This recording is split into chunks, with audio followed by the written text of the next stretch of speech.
ওরা ভেবেছে কাউকে মেরে ফেললে, কাউকে হত্যা করে ফেললেই ইসলাম থেমে যায়। আল্লামা দেলোয়ার হোসেন সাঈদী রহমাতুল্লাহ আলাইহি জীবিত থাকলে আজকে হয়তো এই মাহফিলেও তিনি হাজির থাকতেন। আল্লাহর বান্দাকেও নির্মমভাবে শহীদ করা হলো। কিন্তু শুনে রাখো জালেমরা, শুনে রাখো আল্লাহর দুশমনরা, শুনে রাখো তাগুতরা, তোমরা একজনকে মারবা 10 জন তৈরি হবে, 10 জনকে মারবা 100 তৈরি হবে, 100 মারবা 1000 তৈরি হবে। মনে রেখো যে দিন বিজয়ের দায়িত্ব নিয়েছে আল্লাহ, এই দিনকে থামাতে পারবা না। আপনি দেখবেন বর্তমান বাংলাদেশে, বর্তমান বিশ্বেও এমন বহু লোক পাবেন যারা ভালো করেই জানে কোনটা হক, কোনটা বাতিল, কোনটা সত্য, কোনটা মিথ্যা, কোনটা সঠিক, কোনটা ভুল, কিন্তু জানার পরও, বোঝার পরও মানে না, শুধুমাত্র এ কারণে আরে অন্যের ভালো যদি মেনেই নেই তাহলে আমার দিন শেষে কি হবে? ওরাই তো এগিয়ে যাবে, আমি তো পিছিয়ে যাব।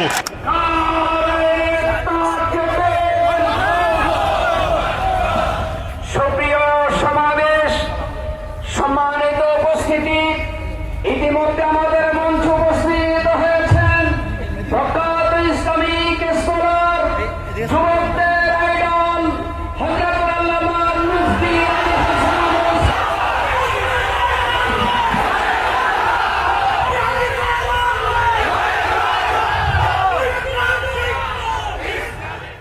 যার স্মরণে আজকের এই মাহফিল, মুহাম্মদুর রাসূলুল্লাহ সাল্লাল্লাহু আলাইহি ওয়াসাল্লাম, আল্লাহ রাব্বুল আলামিন নিজেই তার জন্য এমন পারফেক্ট একটা নাম নির্বাচন করেছেন যে নামেরই কোনো তুলনা হয় না।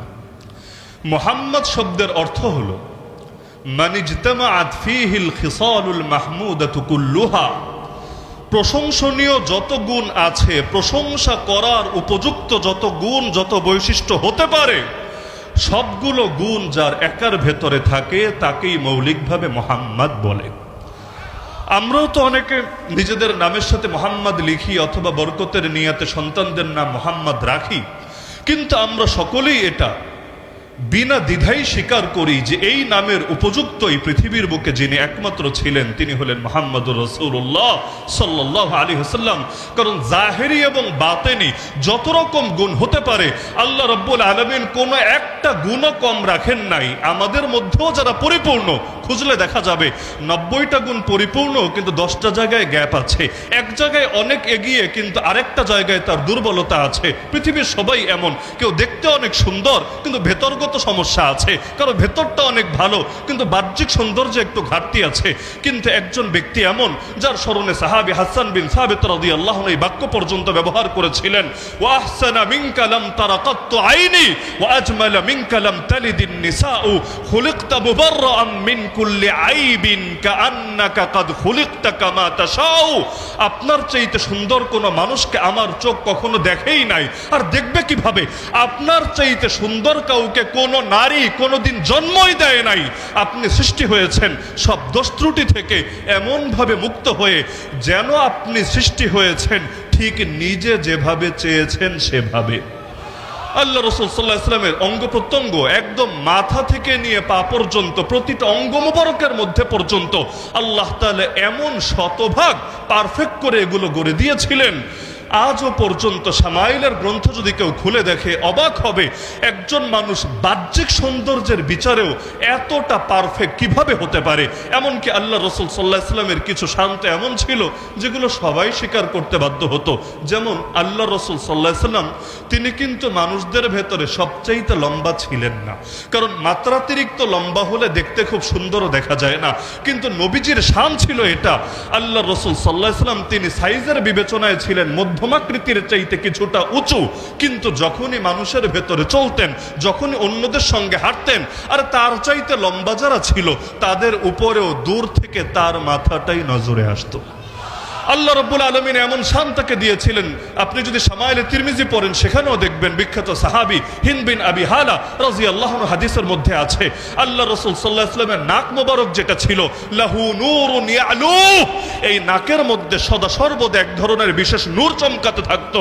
হঠাৎ যদি কোনো মানুষ দেখতো, আগ থেকে না চিনতো, তাহলে হঠাৎ করে গভীরভাবে না দেখলে সে হয়তো কখনো ভেবে বসতো মনে হয় নাকটাই একটু লম্বা, কিন্তু যখন গভীরভাবে দেখতো তখন সে বুঝে ফেলতো সুবহানাল্লাহ, আরে নাক তো স্বাভাবিকের চাইতে লম্বা না, কিন্তু এই নাকের উপরে একটা নূর সর্বদা চকচক করে সেটা জ্বলেই যাচ্ছে আর জ্বলেই যাচ্ছে। এমনকি নারী সাহাবী যার নাম রুবাইয়া বিনত মুআওয়িদ রাদিয়াল্লাহু আনহা, তিনি বলেন আরেকজনকে সম্বোধন করে এক তাবেঈকে, আরে শোনো, তুমি যদি আল্লাহ নবীকে নিজের চোখে দেখতা, লাউ রাআইতাহু কুলতা আশ-শামসু তালিআ, তুমি যদি তাকে নিজের চোখে দেখতা তুমি বলতে বাধ্য হতা পৃথিবীর আকাশে সূর্য উঠেছে। কারণ আল্লাহ নবী সাল্লাল্লাহু আলাইহি ওয়াসাল্লামের চেহারা মোবারকটাই ছিল এমন, মনে হতো যেন সব আধার সব অন্ধকার দূর করার জন্য সেটাই যথেষ্ট বটে। এমনকি কি ছিল সেই চেহারার মাঝে? আল্লাহ রাসূল হিজরত করে যখন মক্কা থেকে মদিনায় গেলেন, এখন একজন মানুষ এক এলাকায় গেলে শুধু পছন্দের লোকরাই দেখতে আসে তা না, পছন্দের লোকরাও আসে, বিরোধীরাও আসে। এটা স্বাভাবিক ব্যাপার, কৌতূহল বশত, আগ্রহ বশত। যেমন আজকের মাহফিলে আমার সামনে যত হাজার মানুষ বসে আছেন, এ কথা কে দাবি করতে পারবে সকলেই মহব্বতের খাতিরে এসেছে? না, এটা বাস্তব না, এটা সম্ভব না। কেউ কেউ এজন্য এসেছে দেখি কি বলে, আমাদের বিরুদ্ধে কোনো ইঙ্গিত টিঙ্গিত দেয় কিনা, এমন মন মানসিকতা লোকদের ভেতর থাকতেই পারে। আল্লাহর রাসূল যখন হিজরত করে গেলেন মক্কা থেকে মদিনায়, ইহুদিদের বড় এক পণ্ডিত, ইহুদিরা মুসলমানদের দোস্ত না দুশমন? ইহুদিদের বড় এক পণ্ডিত যার নাম আব্দুল্লাহ বিন সালাম, পরবর্তীতে আল্লাহ যাকে সাহাবী হিসাবে কবুল করেছেন, সে আব্দুল্লাহ বিন সালাম বলেন, আমি কৌতূহল বশত দেখতে গেলাম, আরে কোন সেই মানুষ যে নিজেকে দাবি করছে এবং তার জন্য সকলে এভাবে উজাড় হয়ে আছে। আমি জাস্ট দেখার জন্য গেলাম। যেই মাত্র আমি শুধু তাকে দেখলাম, তার চেহারা মোবারকে আমার জাস্ট নজরটা পড়লো। এখন ওয়াজ শুনি নাই, বয়ান শুনি নাই, তিনি আমাকে আলাদা করে কোনো নসিহত করেন নাই, খালি চেহারা দেখলাম। আরাফতু আন্না ওয়াজহাহু লাইসা বিওয়াজহি কাযাব, তার চেহারা দেখেই আমি বুঝে ফেললাম এই চেহারা কোনো মিথ্যাবাদীর চেহারা হতেই পারে না। খালি চেহারা দেখেছে আর কিছু না। কি ছিল সেই চেহারার ভেতরে? চেহারা দেখে এক ইহুদির দিল সাক্ষ্য দিয়েছে এই চেহারা কোনো মিথ্যুকের চেহারা হতেই পারে না। এমনকি আল্লাহ নবীর সবচাইতে বড় বড় দুশমন যারা, নবীর যদি দুশমনদের তালিকা করা হয়, এক নম্বরেই যার নাম আসবে, যাকে উম্মতের ফেরাউন বলা হয়, সকলে কম বেশি চেনেন তাকে, আমি না বললেও সকলে তার নামটা বলতে পারবেন। কি নাম? আবু জাহাল। যদিও এটা তার নাম না, কিন্তু সকলে চেনে তাকে এই নামে। মাঝে মাঝে মানুষ এমন পচা পচে মূল নামটাই যায় হারিয়ে, এক একজন এক এক নামে পরিচিত হয়ে যায়। যেমন একজন ফেরাউন নামে পরিচিত হয়েছে, অথচ ফেরাউন কারো নাম না, এই নামে কোনোদিন এই পৃথিবীতে কোনো মানুষ ছিল না। আরেকজন আবু জাহাল নামে পরিচিত হয়েছে, আবু জাহাল কারো নাম না, এই নামে পৃথিবীতে কোনোদিন কোনো মানুষ ছিল না। এভাবে আল্লাহ এক একজনের এক এক জিনিসে পরিচিত বানিয়ে ফেলে। তো এখন আবু জাহাল, যার মূল নাম আমর বিন হিশাম, একদিন আল্লাহ রাসূল সাল্লাল্লাহু আলাইহি ওয়াসাল্লামের সঙ্গে পথিমধ্যে দেখা, মক্কার যুগের কথা। আল্লাহ রাসূল সাল্লাল্লাহু আলাইহি ওয়াসাল্লামকে সে বলল, মুহাম্মদ, তুমি কি আমাদের উপাস্যদেরকে দেবদেবীকে গালি দেওয়া থেকে বিরত হবা না? হাল আনতা মুনতাহিন আন সাব্বি আলিহাতিনা। আচ্ছা আমাকে বলেন, আল্লাহ রাসূল সাল্লাল্লাহু আলাইহি ওয়াসাল্লামকে আসলে গালি দিতেন? ওদেরকে বাদ দেন, ওদের উপাস্য, ওদের দেবদেবী, ওদের মূর্তি, নবীকে এগুলোকে গালি দিতেন? কিভাবে তিনি গালি দিবেন, যেখানে কোরআনে পর্যন্ত আল্লাহ বলে দিয়েছেন, লা তাসুব্বুল্লাযীনা ইয়াদউনা মিন দুনিল্লাহ ফায়াসুব্বুল্লাহ আদওয়ান বিগাইরি ইলম। আর আল্লাহকে বাদ দিয়ে যেসব দেবদেবীকে ডাকে, তোমরা এগুলোকে গালি দিও না। দিলে কি হবে? কারণ আঘাতের জবাবে প্রতিঘাত আসে, ইট মারলে পাটকেল খাওয়াই লাগে। তোমরা যদি গালি দাও ওদের উপাস্যদেরকে, বিনিময়ে ওরাও না বুঝে মূর্খতা বশত গালি দিয়ে বসবে আল্লাহকে, তো তুমি নিজে আল্লাহরে গালি দিলা না, কিন্তু আরেকজনটা দিয়ে আল্লাহরে গালি খাওয়ালা, এর মধ্যে কি এমন কৃতিত্ব আছে? এজন্য গালিগালাজ কোনো সমাধান না। তোমরা ওদের বিবেক আকর্ষণ করো, ওদেরকে যুক্তি দিয়ে বোঝাও, ওদেরকে মহব্বতের সঙ্গে দাওয়াত দাও। উদউ ইলা সাবিল রাব্বিকা বিল হিকমা ওয়াল মাউইযাতিল হাসানা।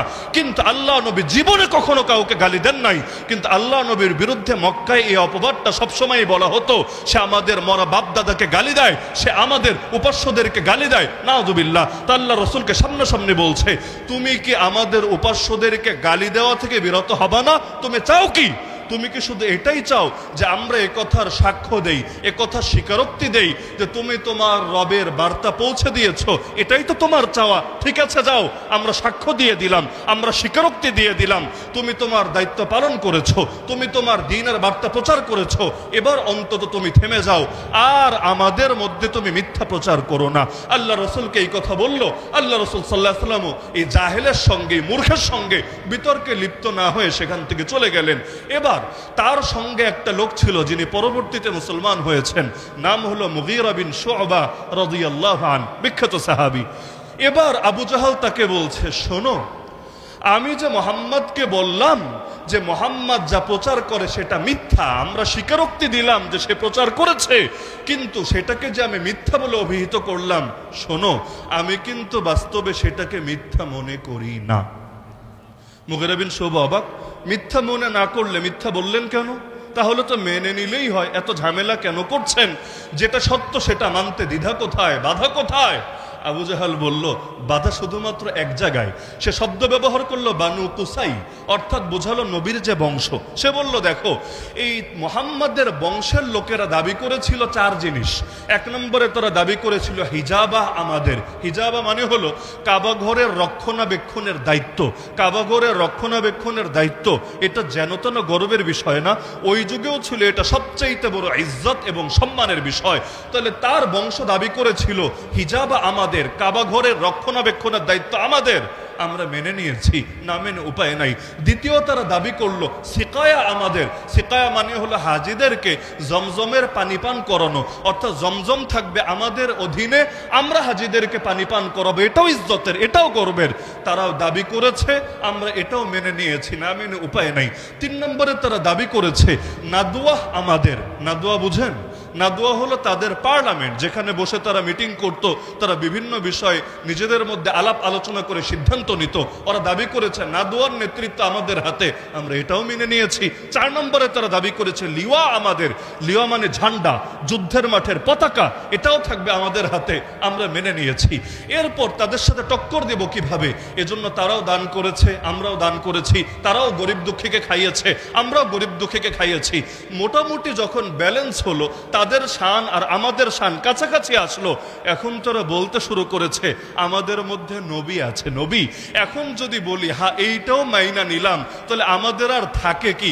ওরাই তো আগায় গেল, অন্য বংশের লোক যদি আগায়, এটা কি আমাদের ভালো লাগবে? সুতরাং যতদিন বেঁচে আছি, সে যেভাবেই বুঝাক, যেভাবেই বলুক, আমি ভেতরে ভেতরে জানি এটা সত্য, কিন্তু মুখ দিয়ে আমি স্বীকার করব না এটা সত্য, না হলে আমাদের মান সম্মান কমে যাবে। আপনি দেখবেন বর্তমান বাংলাদেশে, বর্তমান বিশ্বেও এমন বহু লোক পাবেন যারা ভালো করেই জানে কোনটা হক, কোনটা বাতিল, কোনটা সত্য, কোনটা মিথ্যা, কোনটা সঠিক, কোনটা ভুল, কিন্তু জানার পরও, বোঝার পরও মানে না, শুধুমাত্র এ কারণে, আরে অন্যের ভালো যদি মেনেই নেই, তাহলে আমার দিন শেষে কি হবে? ওরাই তো এগিয়ে যাবে, আমি তো পিছিয়ে যাব। শুধুমাত্র এই দলান্ধতায় আসাবিয়াতের কারণে বহুত মানুষের অন্তরে মোহর পড়ে আছে। না হলে ইহুদিদের চাইতে ভালো হক চিন্তকে, নবীর যুগের ইতিহাস পড়েন, ইহুদিদের চাইতে ভালো হক চিন্তকে। আমার নবী দুনিয়াতে আসার আগেই তারা অপেক্ষায় দিন গুনত, কবে আসবে মুহাম্মদ সাল্লাল্লাহু আলাইহি ওয়াসাল্লাম। এমনকি যুদ্ধের মাঠে পর্যন্ত তারা বলতো ইস্তাফতিহুনা আলাল্লাযিনা কাফারু।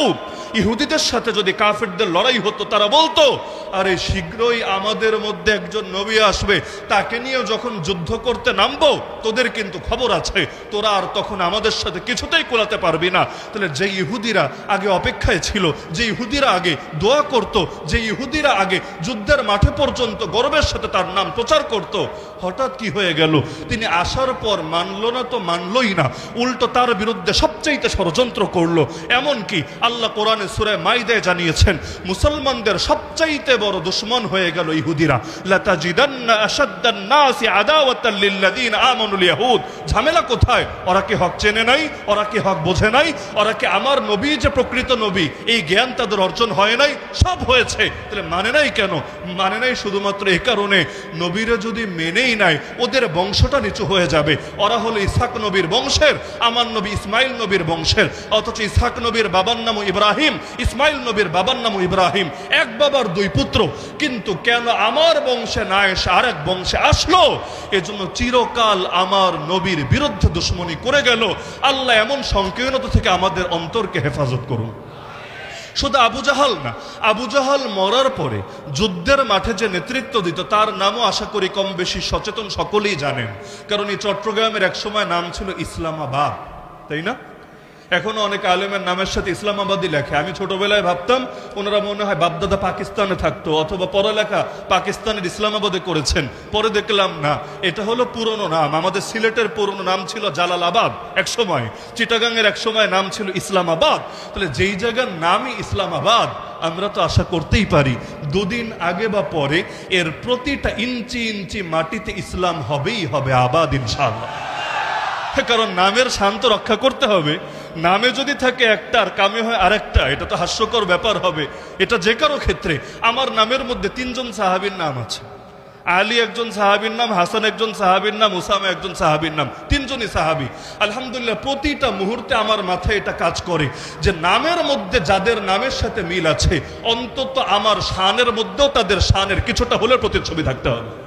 তো এখন ইসলামাবাদ আশা তো করতে পারি ইনশাআল্লাহ, দুদিন আগে বা পরে এখানকার মাটিতে ইসলাম হবে আবাদ। তাহলে আবু জাহাল মারা যাওয়ার পর কুরাইশের পক্ষে নেতৃত্ব দিত কে?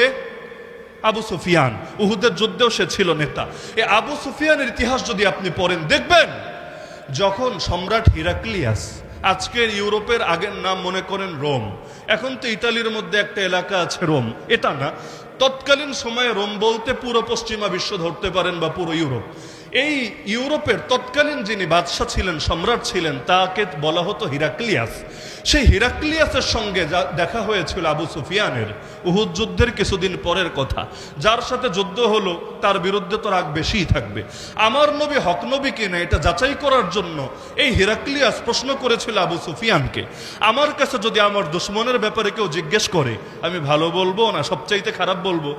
আবু সুফিয়ানকেও প্রশ্ন করেছিল হিরাক্লিয়াস আমার নবী হক কিনা যাচাইয়ের জন্য। আবু সুফিয়ান পরে স্বীকারও করেছে মুসলমান হওয়ার পরে, 2-1 জায়গায় চেয়েছিলাম 2-1টা মিথ্যা চালিয়ে দিব, চালাই নাই শুধু এই ভয়ে আজকে যদি মোহাম্মদের নামে মিথ্যা কিছু বলি তাহলে আমার সাথে যে কয়টা লোক আছে, সে একা তো যায় নাই ব্যবসায়ী কাজে, তার সঙ্গে আরো 2-4 জন লোক আছে, এরা যখন গিয়ে মক্কায় বলে দিবে আরে নেতাজি দেখি মিথ্যা কথাও বলে, ওই সময় তো আমার ইজ্জত ফালুদা হয়ে যাবে। কারণ আরব জাতির এই বৈশিষ্ট্য ছিল, নিজেরা কাফের হতো, মুশরিক হতো, কিন্তু কোনো মিথ্যাবাদীরে তারা নেতা মানত না। কারণ মিথ্যাবাদী মানেই হলো ধোঁকাবাজ। ধোঁকাবাজ আর যাই হোক কখনো জাতির নেতা হওয়ার যোগ্য হতে পারে না। তা আবু সুফিয়ানকে জিজ্ঞেস করেছিল একটা প্রশ্ন, আচ্ছা তুমি আমাকে বলো তো, ফাহাল কুনতুম তাত্তাহিমুনাহু বিল কাযিব ক্বাবলা আন ইয়াকুলা মা ক্বাল? এই যে মুহাম্মদ লা ইলাহা ইল্লাল্লাহ দাওয়াত দেওয়া শুরু করেছে, এই দাওয়াত দেওয়ার আগে তোমরা কি তাকে মিথ্যাবাদী হিসাবে চিন্তা না সত্যবাদী হিসাবে চিন্তা? পূর্বেও কি তার ব্যাপারে মিথ্যার অভিযোগ ছিল কিনা তোমাদের একটু বলো তো। কারণ মানুষের অতীতের সাথে এটা দাঁড়াচ্ছে একটা প্রমাণ বের করবে যে আগ থেকেই যদি মিথ্যাবাদী হয় তাহলে আল্লাহর নামেও মিথ্যা কথা চালাতে পারে। এজন্য জিজ্ঞেস করলো যে মুহাম্মদ এই দাওয়াত শুরু করার আগে তোমরা তারে মিথ্যাবাদী হিসাবে অভিযুক্ত করতা কিনা? এবার আবু সুফিয়ান বলল না, আমরা এর আগেও অর্থাৎ বিগত 40 বছরেও আমরা তাকে কখনো মিথ্যা বলতে দেখি নাই, মিথ্যা বলতে শুনি নাই। শেষে গিয়ে হিরাক্লিয়াস বলেছিল আমি কেন তোমাকে এই প্রশ্ন করেছি জানো? তোমার এই প্রশ্নের দ্বারা আমি এটা স্পষ্ট বুঝে নিয়েছি এটা কখনোই সম্ভব না যে সে মানুষের নামে মিথ্যা বলা থেকে বিরত থাকবে আর আমার আল্লাহর নামে যা মনে চাই সেই মিথ্যা চালিয়ে দিবে, এটা সম্ভব না। যেহেতু সে মানুষের নামেই মিথ্যা বলে না, সুতরাং আল্লাহর ব্যাপারেও সে যা বলে এটা সত্য ছাড়া আর কিছুই হতে পারে না। এমনকি আমার নবী প্রথম প্রকাশ্যে যেবার দাওয়াত দিলেন, একটা পাহাড়ের চূড়ায় উঠলেন, কুরাইশের প্রতিটা গোত্রের আলাদা আলাদা করে নাম ডেকে ডেকে সবাইকে জমা করে প্রথম দাওয়াত দেওয়ার আগে নবী জিজ্ঞেস করেছিলেন, বলো তো আমি যদি তোমাদেরকে বলি পাহাড়ের পেছনেই শত্রু বাহিনী চলে এসেছে, কিছুক্ষণ পরই তোমাদের উপর হামলা চালাবে, তোমরা কি আমার কথা বিশ্বাস করবা?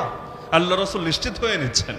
তারা বলল কেন বিশ্বাস করব না মুহাম্মদ, মা জাররাবনা আলাইকা ইল্লা সিদকা, আমরা তো তোমার ব্যাপারে সত্যের অভিজ্ঞতাই শুধু লাভ করেছি, তোমার জবান থেকে কোনো দিন কোনো মিথ্যা কথা বের হতে আমরা দেখি নাই। তাহলে নবীর দুশমনরাও এটা স্বীকার করতে বাধ্য ছিল। আর স্বীকার করবে না কিভাবে, যেখানে আমার রাসূল বলেন লাইসা শাইউন বাইনাস সামাই ওয়াল আরদ ইল্লা ইয়ালামু আন্নী রাসূলুল্লাহ ইল্লা আসিয়াল জিন্নি ওয়াল ইনস, আসমান এবং জমিনের মধ্যে এমন একটা জিনিসও নাই যেই জিনিসটা জানে না সুনিশ্চিতভাবে যে আমি আল্লাহর রাসূল।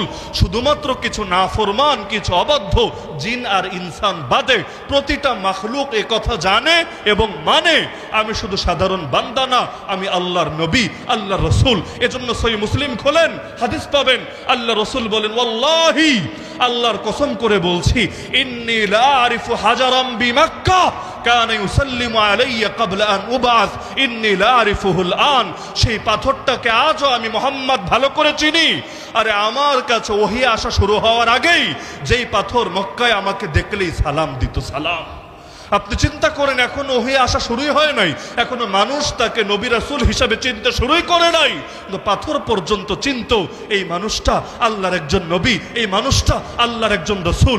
এমনকি কি ছিল তার মাঝে, একবার তিনি কোরবানির দিন নিজ হাতে কোরবানি করবেন। এই মাসালা তো সবাই জানেন আশা করি। কোরবানি নিজের হাতে করা ভালো না অন্যের হাতে করা ভালো? যারা সুন্নাত সম্মত পদ্ধতিতে কোরবানি করতে জানে, যারা জানে না তাদেরকে বলছি না, যারা সুন্নতি তরিকায় কোরবানি করতে জানে তাদের কোরবানি নিজের হাতেই করা উত্তম। আল্লাহ রসুল নিজের হাতে কোরবানি করতেন, অনেকগুলো উট বাঁধা, আল্লাহ রসুল একটা একটা করে সবগুলোকে কোরবানি করবেন। উটকে তো আর জবাই করে না, উটকে নহর করে, দাঁড়ানো থাকে, গলার নির্দিষ্ট জায়গায় ছুরি দিয়ে আঘাত করে রক্ত গড়াতে গড়াতে সেটা নিস্তেজ হয়ে যায়, সেটার প্রাণবায়ু বের হয়ে যায়। আল্লাহ রসুল সাল্লাল্লাহু আলাইহি ওয়াসাল্লামের এক সাহাবী বলেন, আমি অবাক হয়ে দেখছিলাম, উটগুলো তো বাঁধা, আমরা তো চাচ্ছিলাম একটা একটা নিব, নবী একটা নহর করা শেষ করবেন, আর একটা নিব, সেটা কোরবানি করবেন, এভাবে সিরিয়াল বাই সিরিয়াল কাজ করব। কিন্তু আমরা অবাক হয়ে হঠাৎ লক্ষ্য করলাম সবগুলো উট রশি ছেঁড়ার জন্য প্রতিযোগিতা শুরু করে দিল। কার আগে কে আমার নবীর হাতে কোরবানি হবে, এর জন্য তাদের মধ্যে প্রতিযোগিতা শুরু হয়ে গেল। আপনি চিন্তা করেন কি ছিল তার ভেতরে। তার হাতে কোরবানি হতে পারাকে, তার হাতে কোরবানি হতে পারাকে নিজের জন্য উট পর্যন্ত গর্বের বিষয় মনে করছে। এমনকি আল্লাহ রাব্বুল আলামিন কি শান দিয়েছিলেন তাকে, ওই ঘটনা কে না জানে। মিম্বার নির্মাণ হওয়ার আগে, মদিনার মসজিদে মিম্বার তৈরি হওয়ার আগে এক খেজুর গাছের কাণ্ড ব্যবহৃত হতো আল্লাহ রসুল সাল্লাল্লাহু আলাইহি ওয়াসাল্লামের খুতবার সময়। যখন মিম্বার তৈরি হলো, এক লোক সেটা আল্লাহ রসুলের অনুমতি নিয়ে তাকে বানিয়ে দিলেন। আল্লাহ রসুল মিম্বারে উঠলেন। ওই সময়ের এই ঘটনা তো সকলে জানে, খেজুর গাছের ডালের ভেতর থেকে কান্নার আওয়াজ বের হচ্ছিল। সাহাবীরা পর্যন্ত বুঝতে পারছিল না, আরে এর ভেতর থেকে কিভাবে আওয়াজ আসছে, কিভাবে সম্ভব। আল্লাহ রসুল সাল্লাল্লাহু আলাইহি ওয়াসাল্লাম সেটা হাতে নিলেন, কান্না পর্যন্ত থেমে গেল এবং তিনি বললেন, যদি যদি আমি এটাকে না ধরতাম, আমার পরশে না নিতাম, এটা চিরকাল শুধু কেঁদেই যেত, কেঁদেই যেত, কেঁদেই যেত। আল্লাহ রসুলের শানে আবু তালেব পর্যন্ত, যে নিজে হয়তো কালেমা পড়ে নাই, কিন্তু সেও এই স্বীকৃতি দিতে বাধ্য হয়েছে, ওয়া আবয়াদা ইউস্তাসকাল গামামু বিওয়াজহিহি সিমালুল ইয়াতামা ইসমাতুন লিল আরামিলি। আরে সে তো এমন শুভ্রজ্জ্বল, সে তো এমন মহান ব্যক্তিত্ব যার ওসিলা দিয়ে মেঘ থেকে বৃষ্টি কামনা করা হয়, সে এতিমদের আশ্রয়স্থল এবং বিধবাদের রক্ষক। আল্লাহ রসুল এক শুক্রবার দিন জুমার সময় খুতবা দিচ্ছেন। এক বেদুইন লোক, বেদুইন মানে মরুভূমিতে থাকে, অত আদব কায়দাও বোঝে না এবং শহরের নিয়ম কানুনের সঙ্গে ওরা পরিচিত না। খুতবার মধ্যে দাঁড়ায়া বলে উঠলো, ইয়া রাসূলুল্লাহ, হালাকাল আহল হালাকাল মাল ওয়া জাআল আয়াল। আল্লাহ রসুল সাল্লাল্লাহু আলাইহি ওয়াসাল্লামকে বলছে, আমাদের সম্পদ তো সব শেষ হয়ে গেল, আমাদের ফ্যামিলি তো মরার উপক্রম হলো। কেন কেন কি হয়েছে?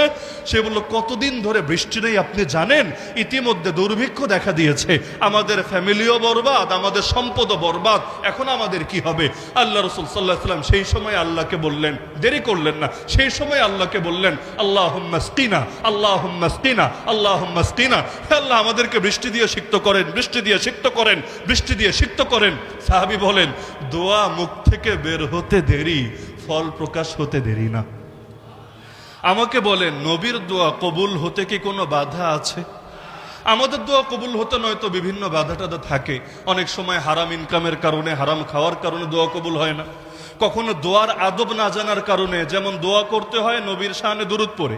এখন যারা দুরূদে কার্পণ্য করে তাদের দোয়াও আল্লাহ রসুল বলেন আসমান এবং জমিনের মধ্যে আটকে যায়। ইন্না দুআ মাওকুফুন বাইনা সামাই ওয়াল আরদ, নিশ্চয়ই দোয়া আসমান আর জমিনের মধ্যে আটকে থাকে যদি না বান্দা নবীর শানে দুরূদ পড়ে। তা আমাদের দোয়া কবুল হতে অনেক বাধা থাকে, কিন্তু নবীর দোয়া কবুল হতে কোনো বাধা আছে? নবীর যেই দোয়া আল্লাহ কবুল করেন নাই সেটা নিজেই জানিয়ে দিয়েছেন যে, ইয়া রাসূলুল্লাহ, আপনার এই দোয়া আমি কবুল করলাম না, কারণ এটা আমার সিদ্ধান্তের বিপরীত। যেমন আল্লাহ রসুলের একটা দোয়া এক হাদিসের মধ্যেই আছে যে আল্লাহ রসুল 3টা দোয়া করলেন, আল্লাহ 2টা কবুল করলেন, একটা ফিরায় দিলেন এবং নবীকে জানিয়ে দিলেন, ইয়া রাসূলুল্লাহ, এই দোয়া আমি কবুল করব না, এটা আমার সিদ্ধান্তের বিপরীত। আপনি এখন অবাক হবেন, কোন সেই দোয়া যেটা আল্লাহই বলে দিলেন নবীকে কবুল করবেন না? এটা বুঝতে চাইলে আগের দোয়াটা বোঝেন যে কবুল করলেন কোনটা। আল্লাহকে বলেছিলেন, হে আল্লাহ, আমার উম্মতের উপর বহিঃশত্রুকে, বহিঃশত্রু বুঝেন বাইরের দুশমন আর কি, কাফের, মুশরিক, ইহুদি, খ্রিস্টান, হিন্দু, বৌদ্ধ, নাস্তিক যা হতে পারে, অর্থাৎ অমুসলিম যারা, আয় আল্লাহ আমার উম্মতের উপর অমুসলিমদের কেমন ভাবে চাপিয়ে দিবেন না যে আমার উম্মতকে সবাইরে মেরে ফেলেছে, কচুকাটা করে ফেলেছে। আয় আল্লাহ এমনটা আপনি করবেন না। আল্লাহুম্মা লা তুসাল্লিত আলাইহিম আদুওয়াম মিন সিওয়া আনফুসিহিম ফায়াস্তাবিহা বাইদাতাহুম, নবীর বাক্য, আজও হাদিসে লেখা আছে। আল্লাহ জানিয়ে দিলেন, ইয়া রাসূলুল্লাহ এই দোয়া কবুল করলাম। মানে কি, পৃথিবীর সমস্ত কাফেররা মিলেও যদি চেষ্টা করে কিছু মুসলমান মারতে পারবে, কিছু মানুষের শাহাদাতের দোয়া কবুল করার ব্যবস্থা করতে পারবে, কিন্তু গোটা উম্মতকে নিশ্চিহ্ন করতে পারবে না, পৃথিবী থেকে ইসলামকে কেউ ধ্বংস করতে পারবে না। আল্লাহ এই দোয়া কবুল করেছেন। কবুল করেছেন বলেই তো কত মানুষ চলে যাচ্ছে, কিন্তু আল্লাহর দিন যেমন ছিল তেমনই থেকে যাচ্ছে। এমনকি শহীদদের মিছিল যত দীর্ঘ হচ্ছে, আমার আল্লাহ ইসলামের বিজয় পৃথিবীর বুকে তত এগিয়ে দিচ্ছে। আরে কারো মৃত্যুতে যদি ইসলাম থেমে যেত, অনেকে তো ভাবে অমুককে মেরে ফেললে ইসলাম শেষ, তমুককে শহীদ করে দিলে ইসলাম শেষ, অমুককে জেলে ভরে রাখলে ইসলাম শেষ। আরে পাগল তোমরা ভেবেছ কি কারো বিদায়ে যদি ইসলাম থেমে যেত, আল্লাহ রসুল রাফাতের পরে ইসলাম হারিয়ে যেত। আমার রসুল রাফাতের পর কেউ কেউ বেঈমান হয়েছে, তারা ভেবেছে মোহাম্মদ শেষ, মোহাম্মদের ধর্ম শেষ, এই ধর্ম আর আগ বাড়বে না। অথচ ওরা জানে না যে ইসলামকে হেফাজতের দায়িত্ব নিয়েছেন আল্লাহ। যতদিন আল্লাহ আছে এই দ্বীনের ক্ষতি কেউ করতে পারবে না। আমার রসুল বিদায় হয়েছেন, ওফাত বরণ করেছেন। হ্যাঁ, আমার নবী আজও জিন্দা হয়ে রওজায়ে আতহারে শুয়ে আছেন, কিন্তু আমার নবী মাটির উপর থেকে মাটির নিচে যাওয়ার পরে কেউ কেউ ভেবেছিল ইসলাম শেষ। ইসলাম শেষ হয়েছে না আরো এগিয়েছে?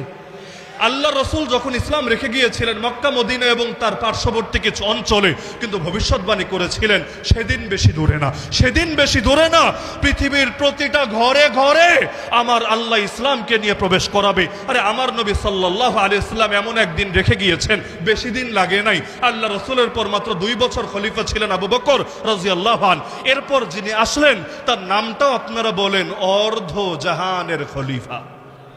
অর্ধজাহান বুঝেন? অর্ধজাহান পর্যন্ত বিজয় যেতে কয়দিন লাগলো? কয়দিন লাগলো?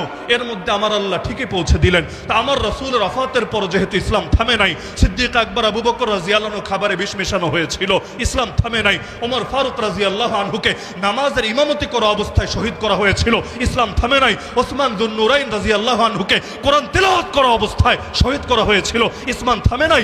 আলীউল মুর্তাজা রাদিয়াল্লাহু আনহু ফজরের নামাজের ইমামতি করার জন্য যাচ্ছিলেন, প্রতিমধ্যে শহীদ করা হয়েছিল, ইসলাম থামে নাই। হাসান রাদিয়াল্লাহু আনহু খাবারে বিষ মেশানো হয়েছিল, ইসলাম থামে নাই। হুসাইন রাদিয়াল্লাহু আনহু রক্তে কারবালার প্রান্ত রঞ্জিত করা হয়েছিল, ইসলাম থামে নাই। আল্লাহ নবীর হাজার হাজার সাহাবীকে শহীদ করা হয়েছিল, ইসলাম থামে নাই। আরে জালেম ইয়াজিদ এসে মদিনার উপর পর্যন্ত হামলা চালিয়ে দিয়েছিল, ওয়াকিয়া হাররা, এই মদিনাবাসী রক্ত ঝরানোর পরও ইসলাম থামে নাই। ইমাম আবু হানিফাকে নিয়ে জেলে ভরা হলো, খাবারে বিষ মিশিয়ে শহীদ করা হলো, ইসলাম থামে নাই। ইমাম মালিক রাহমাতুল্লাহ আলাইহির মুখে চুনকালি লাগিয়ে গাদার পিঠে চড়িয়ে মদিনার অলিতে গলিতে ঘোরানো হলো, ইসলাম থামে নাই। ইমাম শাফিঈকে নিয়ে পর্যন্ত জেলে ভরা হলো, ইসলাম থামে নাই। ইমাম আহমদ বিন হাম্বল রাহমাতুল্লাহ আলাইহিকে একের পর এক তিনজন বাদশাহ জুলুম করে গেল, ইসলাম থামে নাই। ইমাম ইবনে তাইমিয়া কারাগারের ভেতরে লাশ হলেন, ইসলাম থামে নাই। মুজাদ্দিদ আল ফিসানি রাহমাতুল্লাহ আলাইহি জেল খাটলেন, ইসলাম থামে নাই। এরপর রক্তের দরিয়া শুধু বয়ে যাচ্ছে বালাকোটের প্রান্তরে। কই পরিমাণ সৈয়দ আহমদ শহীদ, ইসমাইল শহীদ থেকে শুরু করে কত বুজুর্গানে দিনকে শহীদ করা হলো, ইসলাম থামে নাই। এমনকি কাফেলা চলতে চলতে এখন এই বাংলাদেশে এসে পর্যন্ত কত আলেমকে নির্মমভাবে শহীদ করা হলো। এমনকি কোরআনের পাখি মুফাসসিরে কোরআন আল্লামা দেলোয়ার হোসেন সাঈদ রাহমাতুল্লাহ আলাইহি জীবিত থাকলে আজকে হয়তো এই মাহফিলেও তিনি হাজির থাকতেন।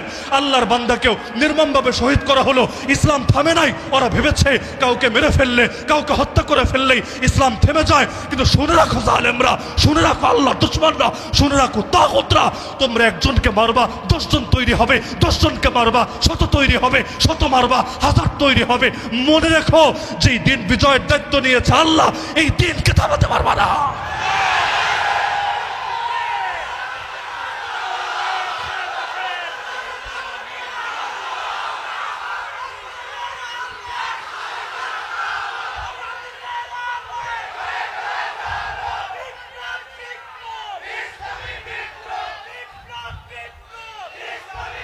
এমনকি ইসলামের বৈশিষ্ট্যই হলো এটা, যদি না থামানোর চেষ্টা করো হালকা গতিতে আগাবে, আর যদি থামানোর চেষ্টা করো গতি 1000 গুণ বেড়ে যাবে।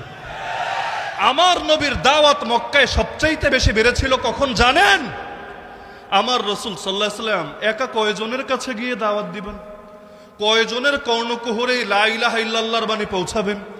এমনকি হজের সময় তখনও সারা দুনিয়া থেকে মানুষ যেত, আল্লাহ রসুল টার্গেট করতেন সবাইরই দাওয়াত দিব, কিন্তু একা কয়জনের কাছেই যাবেন। কিন্তু যখন ওরা বাধা দিতে চাইল, আমার আল্লাহ হিতে বিপরীত করে দিলেন। কিভাবে? মক্কার অলিতে গলিতে হাটে ঘাটে মাঠে লোক ভাড়া করে দাঁড় করিয়ে দিল। শোন, যেই আসবে মক্কায়, নতুন মানুষ বাহির থেকে আসবে, চিনবে না বুঝবে না, তার কানে একটা আওয়াজ দিয়ে দিবে। কি আওয়াজ? এই মক্কায় একটা পাগল আছে, একটা জাদুঘর আছে, সুতরাং সাবধান, তার পাল্লায় পড়ো না, না হলে সর্বনাশ হয়ে যাবে। তুমি তোমার ফ্যামিলি থেকে আলাদা হয়ে যাবা, জাদুতে আক্রান্ত হয়ে যাবা, বিশাল ক্ষতি হয়ে যাবে। এই কথাগুলো তারা ছড়িয়ে দিত। এখন মজার বিষয় হলো, মানুষ নিষিদ্ধ জিনিসে একটু বেশি আগ্রহী হয়ে থাকে। আল ইনসানু হারিসুন আলা মা মুনিয়া, এটাই নিয়ম। এজন্য যেটা না করবেন দেখবেন এটা লোকে আরো বেশি করে। আপনি বলবেন ভাই খুনোখুনি করিস না, দেখেন দেশের মধ্যে খুনোখুনি আরো বেড়েছে। হুজুররা ওয়াজ করছে চাঁদাবাজি করিস না, দেশের মধ্যে চাঁদাবাজি আরো বেড়ে গিয়েছে। মানুষ যা নিষেধ করে দেখা যায় কিছু মানুষ ওইটা করার মধ্যে আলাদা পৈশাচিক আনন্দ অনুভব করতে থাকে। এখন চারদিকে মাইকিং চলছে, মাইক ছাড়া মাইকিং আর কি। ওই যুগে মক্কায় পাগল আছে, জাদুঘর আছে, পাগল আছে, জাদুঘর আছে। এখন মানুষ শুনতে শুনতে বিরক্ত। কি রে ভাই, কত পাগলই তো দুনিয়ায় আছে, কোন পাগল নিয়ে লোকদেরকে তো এত সিরিয়াস হতে দেখি নাই। এটা মনে ইউনিক পাগল, ভিআইপি পাগল, বিশেষ ক্যাটাগরির পাগল, না হলে এই পাগল নিয়ে এত আগ্রহী হওয়ার কি আছে? যাই একটাবার পাগল দেখেই যাই, এলাকায় গিয়ে গর্ব করতে পারবো, গল্প করতে পারবো। কারণ ইউনিক জিনিস নিয়ে গল্প করা যায়, কমন জিনিস নিয়ে গল্প হয় না। কমন জিনিস নিয়ে গল্প হয় না, আনকমন জিনিস নিয়ে গল্পটা বেশি হয়। এখন যেই যায় পাগল দেখতে, আলহামদুলিল্লাহ সেই ফিরে আসে আল্লাহর নবী সাল্লাল্লাহু আলাইহি ওয়াসাল্লামের প্রতি মুগ্ধ হয়ে অনেকে কালেমা পড়ে লা ইলাহা ইল্লাল্লাহ মুহাম্মাদুর রাসূলুল্লাহ। তাহলে লসটা হলো কোথায়? এজন্য মনে রাখবেন, ইসলামকে বাধা দিতে যাবেন না। স্বাভাবিক গতিতে আগালে হালকা গতিতে আগাবে, কিন্তু যখনই বাধা পড়বে তখনই এর গতি হাজার গুণ বেড়ে যাবে। ইসলাম যেহেতু এগিয়েছে, এজন্য এগিয়েছে, এর পেছনে বেলালের কোরবানি আছে, এর পেছনে সুমাইয়ার রক্ত আছে, এর পেছনে নবীর সাহাবীদের ত্যাগ আছে। ইসলাম জিন্দা হতা হয় হর কারবালা কে বাদ, এ কথা এমনি বলা হয় না। কারণ মুসলমান যখন তার উপর আঘাত আসে, তার ঈমানের মধ্যে আলাদা জোশ পয়দা হয়। যারা বিভিন্ন সময় রাস্তায় আন্দোলন করেছেন তারা বুঝবেন, যারা করেন নাই তাদের হয়তো বুঝতে কষ্ট হবে। যারা করেছেন জাস্ট আমাকে কথাটা মিথ্যা হলেও বইলেন, সত্য হলেও বইলেন। যখন দেখবেন আপনার চোখের সামনে কয়েকজন শহীদ হয়ে গিয়েছে, যখন দেখবেন ডান কানের লতির নিচ দিয়ে একটা গুলি চলে গেছে, বাম কানের লতির নিচ দিয়ে আরেকটা গুলি চলে গেছে, সামনে তাকায়ও দেখেন বাহিনী ছাড়া কেউ নাই, পেছনে তাকায় দেখেন দোস্ত আহবাব কেউ নাই, ডাইনে বামে তাকায় দেখেন দুনিয়ার মধ্যে সাহায্য করার কেউ নাই, ওই সময় আমার আল্লাহর উপর ভরসা কমে নাকি বাড়ে?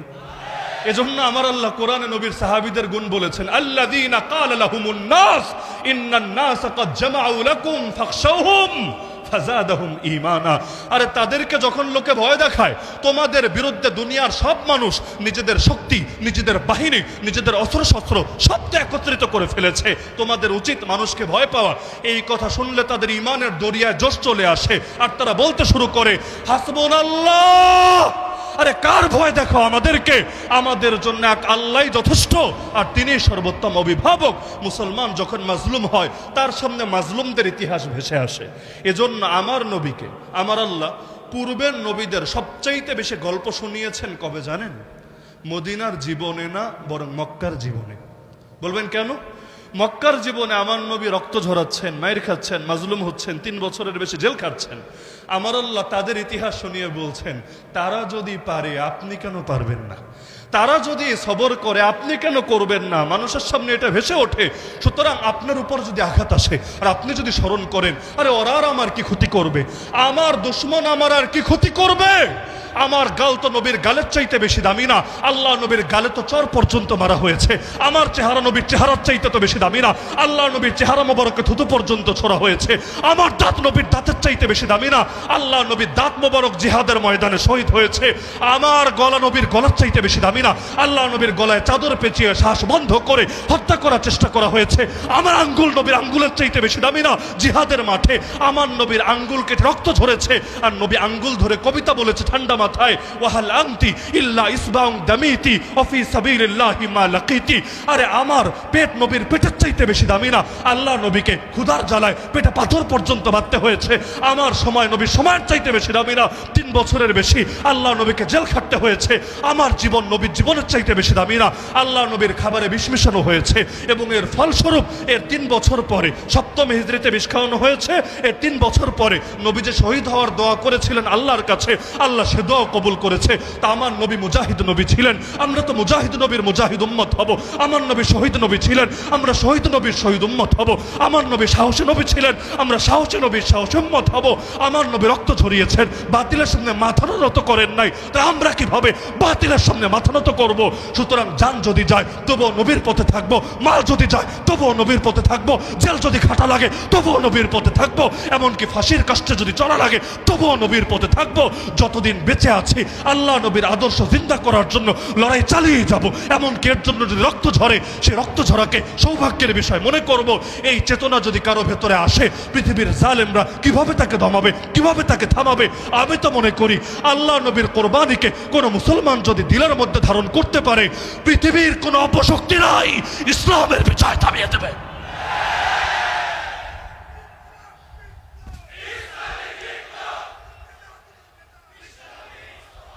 এখন সবচাইতে ঝামেলা হয়ে গেল, আল্লাহ রসুল রক্ত ঝরিয়েছেন কিন্তু আমরা রক্ত ঝরাতে রাজি না। আল্লাহ রসুল 3 বছরের বেশি অবরুদ্ধ থেকেছেন, জেলের চাইতেও বড় কষ্ট। জেল তো আমরাও খেটেছি 1 বছর, জেলে তো ভাই বহু শান্তি। জেলের মধ্যেও ফ্যান আছে, জেলের মধ্যেও লাইট আছে, জেলের মধ্যেও ক্যান্টিন আছে।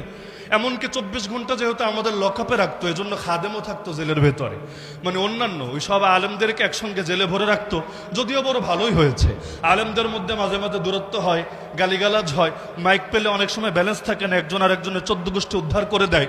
কিন্তু জালেমরা সবাইরে নিয়ে যখন একসঙ্গে ভরে দিয়েছে, সকালেও একসাথে, দুপুরে একসাথে, রাতও একসাথে, অসুস্থ হলে একজন আরেকজনের খেদমত করে, খাবার একজন কিছু কিনে আনলে ভাগাভাগি করে আরেকজনের সাথে, মাঝে মাঝে কাপড় চোপড়ও ধুয়ে দেয়। সুবহানাল্লাহ, এমন মহব্বত হয়েছে, এমন আন্তরিকতা হয়েছে। এখন দেখা যায় জেল থেকে যখন বের হয়েছে এমন এক ঐক্যের পরিবেশ তৈরি হয়েছে যে এরকম ঐক্যের নজির নাই। এজন্য জেল খেটেছে যারা, ঐক্যবদ্ধ থাকতে পেরেছে তারা, যাদের জেলেও যাওয়া লাগে না তারা সাধারণত ঐক্যবদ্ধও থাকতে পারে না। কারণ সবকিছুর মধ্যে এই যে বললাম ক্রিয়ার বিপরীতে প্রতিক্রিয়া থাকে, আঘাতের জবাবে প্রতিঘাত আসে। এজন্য ওরা যখন লস করায় লসের মধ্যেও লাভ থাকে। এজন্যই আমার আল্লাহ তাআলা নিজামই বানিয়েছেন এটা। ইসলাম তখনই জিন্দা হবে যখন এর গোড়ায় ইমানদারের রক্ত ঝরবে। আমার আল্লাহকে নবীর রক্ত ঝরানোর মুখাপেক্ষী ছিলেন। আল্লাহকে নবীর রক্ত না ঝরিয়ে ইসলামকে বিজয়ী করতে পারতেন না। আমার আল্লাহকে সর্বশক্তিমান না? যদি সর্বশক্তিমান হয় নবীর রক্তই কেন লাগলো? অথচ নবীর 1 ফোঁটা রক্ত গোটা পৃথিবী কেন, আসমান জমিন কুল কায়নাতের চাইতেও তো দামি। সেই রক্ত কেন ঝরা লাগলো? এখানে কোনো শিক্ষা নাই। আমার আল্লাহ পারেন, সবই পারেন, কিন্তু বান্দার রক্তকে তিনি ভালোবাসেন। কারণ তিনি চান জান্নাতে অনেক মর্যাদা দিবেন। কিন্তু আমলের যে অবস্থা রে ভাই, এগুলো দিয়ে জান্নাতে এত বিশাল মর্যাদার আশা করাও দুরূহ ব্যাপার। এজন্য ইবাদত বন্দেগীতে যেহেতু অনেকের দুর্বলতা থাকে, আমার আল্লাহ আখিরাতের সফরে এগিয়ে নেওয়ার জন্য তার কিছু রক্তকেও কবুল করে। যার সঙ্গে যার সাদৃশ্য, তার হাসরও তার সঙ্গে। যদি দিনের জন্য গায়ে কিছু আঘাতও লাগে, আশা তো করতে পারি কিয়ামতের দিন আল্লাহ চাইলে বেলালের সাথে, সোহাইবের সাথে, আম্মারের সাথে, ইয়াসিরের সাথে, খুবাইবের সাথে, খাব্বাবের সাথে, সুমাইয়ার সাথে রাদিয়াল্লাহু আনহুম আনহুন্না আজমাইন, এমনকি খুলাফায়ে রাশিদিনের সাথে, ইমাম হাসান হুসাইনের সাথে আল্লাহ চাইলে আমাদের হাসরত করিয়ে দিতে পারে। সুতরাং লসের কি আছে? আমার নবীকে চিনত সকলেই। আবু সুফিয়ান একদিন তার বাহনের পিঠে চড়ে যাচ্ছে। ওই যুগে তো উটটুট ব্যবহার করতো, কখনো ঘোড়া কখনো গাধা ব্যবহার করতো। সেখানে সেও আছে, তার স্ত্রী হিন্দাও আছে এবং তার পুত্র মুআবিয়া, সকলেই আছেন তারা সেখানে। তখনও তারা কেউ কালেমা পড়েন নেই। আল্লাহ রাসূল সাল্লাল্লাহু আলাইহি ওয়াসাল্লামকে হঠাৎ দেখলেন। আবু সুফিয়ান তার পুত্রকে বলল, হে মুআবিয়া, তুমি নেমে যাও, মুহাম্মদকে চড়ার জায়গা দাও। কারণ এটা তো স্বাভাবিক, আপনিও যদি দেখেন একজন সম্মানিত মানুষ এসেছে, কখনো নিজের ছেলেকে সরিয়ে আপনি তাকে বসতে দেন, তো তাকে উঠালেন। এভাবে কিছুক্ষণ সামনে চললেন। এরপর আল্লাহ রাসূল সাল্লাল্লাহু আলাইহি ওয়াসাল্লাম তাকে সেখানে দাওয়াত দিলেন। কোরআনে সূরা হামিম সাজদার কিছু আয়াত পড়ে শোনালেন। পুরা টাইম আবু সুফিয়ান মনোযোগ দিয়ে শুনলো, কোনো আওয়াজ নাই, কোনো বাধা নাই। যখন নেমে গেল, এবার পেছন থেকে হিন্দা, মানে আবু সুফিয়ানের স্ত্রী, সে বলল, ছি, একটা জাদুঘরের জন্য তুমি আমার বুকের ধন আমার পুত্রকে বাহন থেকে নামায় দিলা, এটা কেমনে পারলা? আমার পুত্রকে খালি আমার একার পুত্র, তোমার পুত্র না? পুত্রের ব্যাপারে কি এতটুকু মায়া তোমার দিলে নাই? এবার আবু সুফিয়ান তখনও কিন্তু নবীর দুশ্মন, কালেমা পড়ে নাই, আর বহু পরে পড়েছে, কিন্তু তখনও বলল, আরে হিন্দা, ওয়াল্লাহি আল্লাহর কসম করে বলছি, সে কোনো মিথ্যাবাদীও না, কোনো জাদুঘরও না। তার মানে আল্লাহ রসুল সাল্লাহ সাল্লামকে আমার আল্লাহ এইরকম শানে দিয়েছিলেন, আর দিবেন না কেন? আল্লাহ রসুল খাইবারের যুদ্ধে বললেন, আগামীকাল ঝান্ডা তুলে দিব এমন একজনের হাতে যার মধ্যে 3টা গুণ আছে। 1 নম্বর গুণ, সে আল্লাহ এবং তার রসুলকে ভালোবাসে। 2 নম্বর গুণ, আল্লাহ এবং তার রসুলও তাকে ভালোবাসে। 3 নম্বর গুণ, ইফতাহুল্লাহ আলা ইয়াদাই, আল্লাহ তার হাতে যুদ্ধের মাঠে বিজয় এনে দেবে। এবার প্রতিটা সাহাবীর দিলের মধ্যে এই আগ্রহ জাগলো, হায় রে, লোকটা যদি আমিই হতাম, নবী যদি আমার হাতেই ঝান্ডা তুলে দিত, তাহলে 3 সার্টিফিকেট পেয়ে যেতাম। 1 নম্বর এটা পেতাম যে আল্লাহ এবং তার রসুলের উপরে আমার মহব্বত আছে। 2 নম্বর এটাও পেতাম, মহব্বত একপাক্ষিক না, আল্লাহ এবং তার রসুল আমাকে মহব্বত করে। আর 3 নম্বর বিজয় চলে আসতো আমার হাত ধরে, আমি ওসিলা হয়ে যেতাম। কতই না সৌভাগ্যের বিষয়। সবাই দোয়া করতে লাগলো, আল্লাহ লোকটা যাতে আমিই হই, লোকটা যাতে আমিই হই, লোকটা যাতে আমিই হই। সবার ভেতরে আগ্রহ। আল্লাহ রসুল সাল্লাহ সাল্লাম পরবর্তী দিন সবাই অপেক্ষায়। নবীজি হঠাৎ করে জিজ্ঞেস করলেন, আইনা আলী, আলী কোথায়?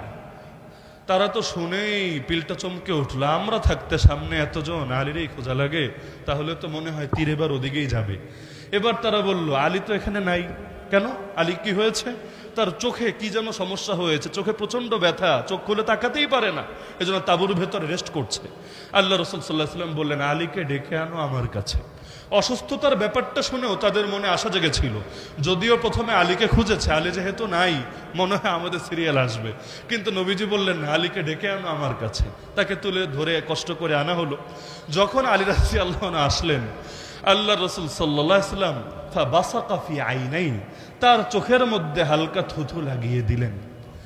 দুনিয়ায় যদি একজন আর একজনের চোখে থুথু লাগিয়ে দেয়, ডাক্তাররা হায় হায় করে উঠবে, হায় হায় করলো কি, একজনের জীবাণু চলে যাবে আরেকজনের ভেতরে। করোনার সময় মানুষ কি কষ্ট করে প্যাকেট ট্যাকেট হয়ে থাকতো না? কেন? যাতে আমার জীবাণুর দ্বারা আরেকজন ক্ষতিগ্রস্ত না হতে পারে, বা আরেকজনেরটা দ্বারা আমি যাতে ক্ষতিগ্রস্ত না হই। তো এখন আল্লাহ রসুল সাল্লাল্লাহু আলাইহি ওয়াসাল্লাম তার থুথু লাগিয়ে দিলেন তার চোখের ভেতরে। হাদিসের শব্দ ফা বারাআ মাকানা কান্নাহু লাম ইয়াকুন বিহি শাই, সঙ্গে সঙ্গে, কোনো টাইম টুমও লাগলো না, সঙ্গে সঙ্গে আলী রাদিয়াল্লাহু আনহু এমন ভাবে সুস্থ হয়ে গেলেন যেন তার কোনো দিন চোখে কোনো সমস্যা ছিলই না। আপনি চিন্তা করেন কি ছিল সেই থুতুর ভেতরে। আল্লাহ রাসূল সাল্লাল্লাহু আলাইহি ওয়াসাল্লাম উহুদ পাহাড়ে উঠলেন, হঠাৎ ভূমিকম্প শুরু। ভূমিকম্পটা হতেই পারে। আল্লাহ রাসূল সাল্লাল্লাহু আলাইহি ওয়াসাল্লাম উহুদ পাহাড়ের পেছনে পা দিয়ে হালকা আঘাত করলেন। আঘাত করে বললেন, উসবুত উহুদ, উহুদ তুই থেমে যা।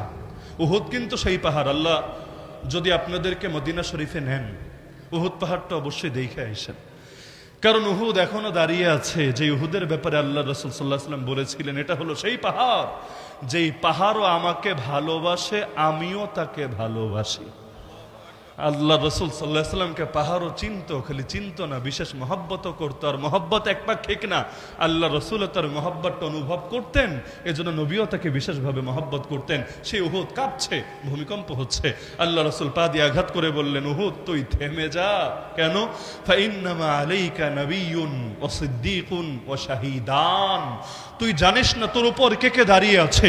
তোর উপর দাঁড়িয়ে আছে একজন নবী, একজন সিদ্দিক, আর দুইজন শহীদ। নবীকে দাঁড়িয়ে আছে এটা তো সবাই বুঝতে পারছে, মুহাম্মদুর রাসূলুল্লাহ সাল্লাল্লাহু আলাইহি ওয়াসাল্লাম। সিদ্দিককে দাঁড়িয়ে আছে এটাও বুঝতে পারছেন, আবু বকর সিদ্দিক রাদিয়াল্লাহু আনহু। দুইজন শহীদ দাঁড়িয়ে আছে। শহীদ তো জিন্দা মানুষরে বলে না মুর্দা মানুষরে বলে? হ্যাঁ, কারণ নামে যদি রেখে দেয় শহীদ সেটা আলাদা, কিন্তু এমনি সাধারণত শহীদকে জিন্দা মানুষকে বলে না মুর্দা মানুষকে বলে? মুর্দা মানুষকে। কিন্তু আল্লাহ রসুল উহুদ পাহাড়ে কোনো মুর্দা লাশ নিয়ে যান নাই, জিন্দা মানুষে নিয়ে গিয়েছেন। কিন্তু নবী শব্দ ব্যবহার করলেন দুইজন শহীদ। মানুষে ছিল আর দুইজন, একজনের নাম ওমর ইবনুল খাত্তাব রাদিয়াল্লাহু আনহু, আর একজনের নাম উসমান যুন নুরাইন রাদিয়াল্লাহু আনহু। দুইজনের বুঝতে আর বাকি নাই আগামী দিনে কপালে কি আছে, কারণ নবীর জবান থেকে যেহেতু একবার বের হয়েছে, সুতরাং পৃথিবীতে এটাই হবে। এজন্য বুখারী খুললেও পাবেন ওমর রাদিয়াল্লাহু আনহু নিয়মিত দোয়াই করতেন। এই দোয়া হয়তো আমি করি না, আপনি করেন না, ওমর দোয়া করতেন।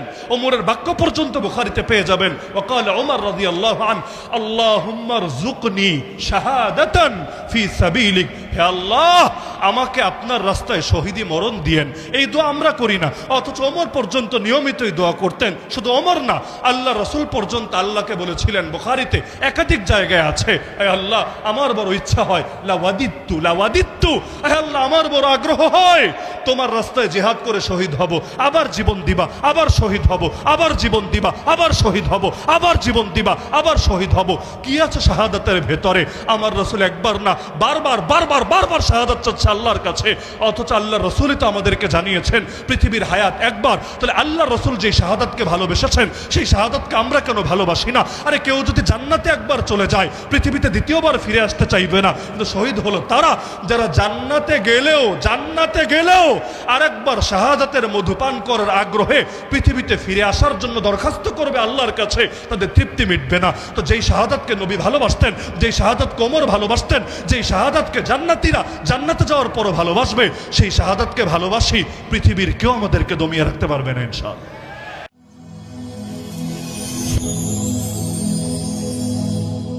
Rose TV 24. Enjoy by listening to the Holy Quran.